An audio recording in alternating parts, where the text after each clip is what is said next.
previsional o planes para la reforma laboral, el eje central de esas reformas estructurales para 2025 está puesto en el tema tributario, en simplificar la cantidad de impuestos y tal vez en base a esa simplificación también reducir la carga tributaria que tanto familias como empresas tienen en la Argentina. Vamos a estar conversando sobre este tema con la tributarista Elizabeth Piacentini, que ya tiene la gentileza de atendernos. ¿Qué tal, Elizabeth? Buen día, ¿cómo estás? ¿Qué tal? Buen día, Fernando. ¿Cómo estás? Bueno, en principio, ¿en qué consiste este anuncio de reforma tributaria del gobierno? Y sobre todo, ¿en qué cosas habría que ser moderadamente optimista y creer que se van a poder implementar en el próximo año? Una reforma tributaria muy audaz porque de 155 impuestos se menciona que pasaríamos a 6, 7 impuestos. Sabemos que en este último año sí se lograron bajar 2 impuestos, lo que también es histórico dentro de lo que es la Argentina, porque tenemos el impuesto a la transferencia de inmuebles que se ha quitado y ahora se quitó esta semana el impuesto país. Por lo tanto, tenemos 2 menos, pero de allí habría que sacar muchos más. Están trabajando intensamente, lo estamos estudiando mucho. En realidad, la idea del equipo económico es no tener que coparticipar los impuestos. Sabemos que el gobierno, ¿no es cierto?, recauda los impuestos y tiene toda una fórmula para coparticipar y repartir a las provincias. La idea ahora, base, sería no tener que coparticipar tanto, darle a las provincias que recauden algunos de los impuestos, teniendo que cumplir ciertos objetivos. Por lo tanto, nosotros también lo que consideramos es que también tendrían que haber algunos límites, porque con Bien. ingresos brutos había un pacto fiscal que no se cumplió. Claro, eso fue en el gobierno, en realidad en el gobierno de Mauricio Macri. Se había implementado ese pacto fiscal. La provincia de Buenos Aires, por ejemplo, había iniciado ese camino, sobre todo de reducir las alícuotas de ingresos brutos. Y este año casi que en las provincias tuvimos las noticias inversas, ¿no? Hay muchas provincias que están aumentando y aumentando fuerte esas alícuotas. Sí, el pacto básicamente era, premiaba a las industrias, a las fábricas, las llevaba a alícuota cero de ingresos brutos. Bueno, esto no se cumplió, al contrario, fue con una carrera de a ver qué provincia cobraba más ingresos brutos. Estamos contribuyendo con a veces un 6% de ingresos brutos, inclusive con unas escalas en algunas provincias que si vendés más, más pagás. O sea, sería como que un castigo. Claro, el castigo de que te vaya bien. Ahora, ¿qué ocurre con este plan, esto de simplificar y, digamos, llevar a que existan menos de 10 impuestos en la Argentina? ¿Esto te parece viable comparado con otros países? Por ejemplo, ¿es un instrumento o un esquema impositivo que se puede practicar? Sí, sí, es perfecto, es totalmente viable. Esto pasa en otros países del mundo. Cuando a veces conversamos con otros contadores de otros países, nos dicen, acá tenemos 5 impuestos, 5. Nosotros tenemos 155. Yo lo quiero comparar, por ejemplo, supongamos un comercio que tiene 155 productos o servicios que vende, pero solo 10 le dan ganancia.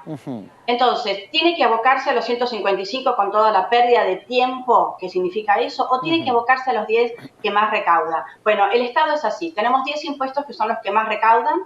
Entre ellos está el IVA, ganancias, cargas sociales, derechos de importación, de exportación, impuesto al débito bancario, ingresos brutos, tasas municipales.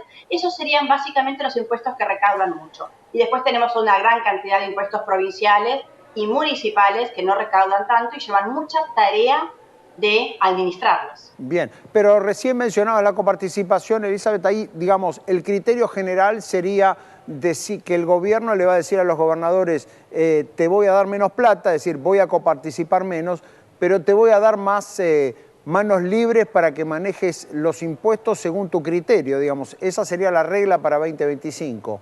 Exacto, posiblemente una de las ideas es que el IVA lo recaude cada provincia. Y acá habría como también como un premio a la competitividad. Más vendo, más proyectos, si el gobernador es astuto y logra más proyectos de inversiones en sus provincias, si compite dando menos impuestos en su provincia, un proyecto va a decir, ¿en qué provincia me instalo? ¿En Buenos Aires o me instalo en La Pampa, que me está dando muy buena rentabilidad porque me cobra menos impuestos? Por lo tanto, es entrar en la competencia, que es la modalidad de este país, de este gobierno, ¿no? De esta macro, que hay que competir con lo mejor, con el mejor servicio, con el mejor costo. Bien, allí también hay, recién mencionabas ahí a la pasada, el impuesto a los débitos y créditos, más conocido como impuesto al cheque. Eso sí es casi como el dulce de leche, ¿no? Es un invento argentino, digamos, pagar tanto por usar el sistema formal en lugar de usar y premiar con el no pago de ese impuesto al que se mueve en efectivo. Eso casi que no pasa en otras partes, me imagino.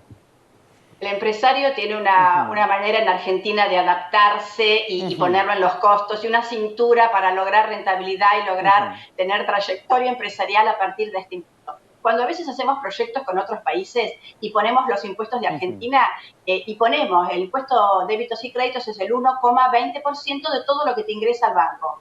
Nos devuelven el proyecto en otros países y nos dicen se equivocaron, esto no está correcto. Y nosotros decimos que sí, que es así. No, no existe. Fue creado, por supuesto, en el 2021 por 2 años, por una emergencia, y es tan fácil de recaudar que se prorrogó eternamente y aquí lo tenemos y no es de uno de los que se habla de sacarlo. Bien, ¿qué pasó con este cambio que llevó a la ex AFIP a transformarse en la ARCA, en la Agencia de Recaudación y Control Aduanero? Para la mayoría de los mortales ahí hubo un cambio de nombre, el cambio de algunos funcionarios y un cambio de logotipo y absolutamente nada más. Para ustedes, para los profesionales del sistema tributario, ¿hubo algún cambio de fondo, algún cambio sustancial en esta modificación de la AFIP y la llegada de la ARCA? A ver, Fernando, te podríamos decir que ARCA está picante, que está investigando, está con algunos criterios, por ejemplo, las empresas que tenían quebrantos impositivos, había toda una corriente tributaria que actualizábamos por inflación, porque tomar un quebranto que tuviste hace 4 años tenías derecho, pero por supuesto que era nada sin actualizar, los estábamos actualizando por inflación, con un sostén importante y ahora ARCA salió a rebatir esto, a decir que todo eso es ilegal, por lo tanto está haciendo requerimientos por ese tipo. Así que tenemos un verano con trabajo, los contadores. También pensemos que no conviene no pagar los impuestos porque la tasa de intereses resarcitorios es más de un 7%.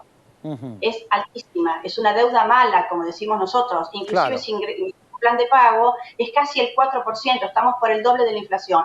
Por lo tanto, esto hace que las empresas tienen que hacer una buena planificación fiscal y realmente tratar de no tener deuda. También, otra noticia, Fernando, muy importante que no se está teniendo en cuenta. 31 de diciembre vence la facilidad que le habían dado a las pymes de que no les embarguen. Enero estamos en feria fiscal, quizás no embargan, pero febrero va a ser duro si una pyme tiene una deuda, porque te embargan inmediatamente y te embargan en todos los bancos por el mismo monto. Por lo tanto, revisar eso, por favor. Bien, punto clave ahí para las pymes. Te preguntaba el paso de AFIP hacia ARCA, sobre todo en el sentido de que, bueno, se esperaba algún cambio sobre todo en el funcionamiento. Esa fue la razón que dio el gobierno para transformar al organismo tributario. Por eso preguntaba si en este tiempo, sobre todo por el lado de los contadores que suelen quejarse, al igual que los contribuyentes, acerca de cómo funciona, acerca de los trámites, acerca del funcionamiento de los aplicativos, de la página web, etcétera. ¿Hubo algún cambio en eso o estamos más o menos como siempre, más allá de que las investigaciones estén un poco más picantes?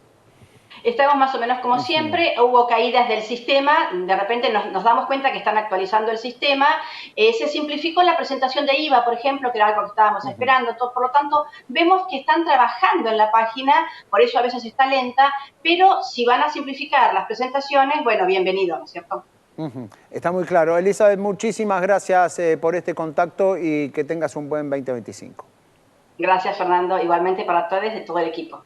Muy bien, allí Elizabeth Piacentini, especialista en impuestos, explicando qué es lo que viene pasando con esta reforma que promete el gobierno. Desde luego, una reforma, como ella misma decía, muy audaz, muy ambiciosa, tratando de reducir de 150 impuestos que existen en la actualidad a solamente 6 o 7. Bueno, por un lado allí el tema es que, digamos, esto ya ocurre en otros países, es decir, no es imposible de hacer, pero al mismo tiempo imagina uno la complejidad para implementar esta clase de